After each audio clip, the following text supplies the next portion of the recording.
তো বাংলাদেশে আপনি আইন করেছেন, নাগরিকত্ব আইন আছে যে বাংলাদেশের নাগরিকরা অন্য দেশে দ্বৈত নাগরিকত্ব দিতে পারবে।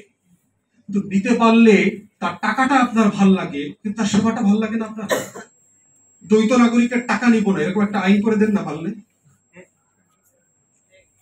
প্রবাসীরা টাকা পাঠায় না, তার নোটটা ভাল লাগে, কিন্তু সে দেশের জন্য একটা সেবা দিবে, সেই সেবাটা আপনার ভাল লাগে না। তো দ্বৈত নাগরিকদের ইয়ে করে দেন যে তো ভাই তুমি টাকা পাঠাবা না, তোমার টাকা বাংলাদেশের দরকার নাই। দেখি পারেন কিনা, সাহস করে করেন না। তারপরে সজীব ওয়াজেদ জয় দ্বৈত নাগরিক না? কি লুটপাট করে নাই? শেখ রেহানার পরিবার দ্বৈত নাগরিক না? শেখ হাসিনার 14 গোষ্ঠী দ্বৈত নাগরিক না?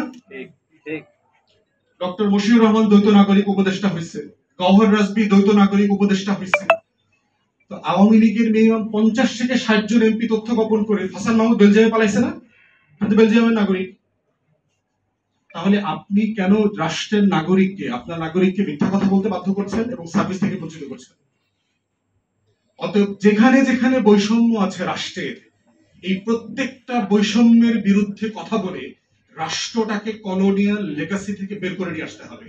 রাষ্ট্রটাকে বাংলাদেশের মানুষের বানাইতে হবে। এই রাষ্ট্রটা যে সাবকওয়ালা দলিল করে রেজিস্ট্রেশন করা হয়েছিল 71 সালের 17 এপ্রিল প্রবাসী সরকারের ঘোষণাপত্রে, সেই রাষ্ট্রটা আমরা ফেরত চাই।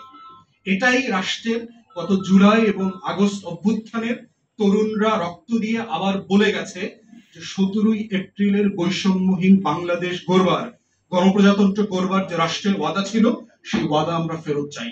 এজন্য রক্ত দিয়ে গেলাম। আবু সাইদদের এটাই হচ্ছে কাজ।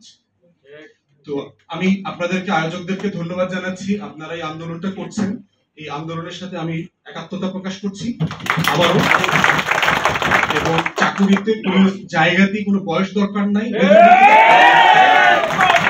অ্যাসিস্ট্যান্ট সেক্রেটারি হইতে কি মেধা লাগবে ক্রাইটেরিয়া ঠিক করেন, সিনিয়র অ্যাসিস্ট্যান্ট সেক্রেটারি হইতে কি লাগবে সেটা ক্রাইটেরিয়া ঠিক করেন, deputy secretary, joint secretary, non cadre, যত ক্যাডার আছে আপনি জব ডেসক্রিপশন ঠিক করেন। জব ডেসক্রিপশনের উপরে ছেলেপেলেরা অ্যাপ্লাই করবে, চাকরি পাবে। আরেকটা কথা হচ্ছে, বেকারদের কাছ থেকে প্রত্যেকটা চাকরির ফর্মের নামে যে টাকা নেন, খুবই অন্যায্য কাজ।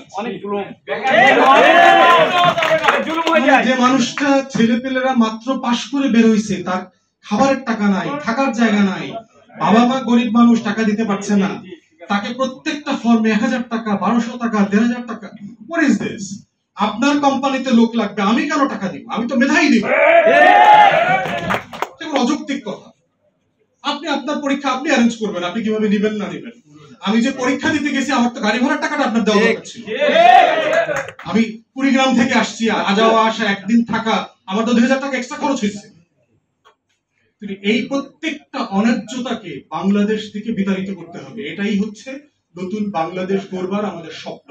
সেই স্বপ্নের যে রক্ত ঢালা পথ, সীসা ঢালা প্রাচীরের মতো করে তৈরি করে দিয়ে গেছে আমাদের শহীদরা গত 2 মাসে, আমরা সেই শহীদদের রক্তটাকে, অবদানকে, তাদের ত্যাগকে কন্টিনিউ করবো ইনশাআল্লাহ। আন্দোলনকে নিয়ে যাব।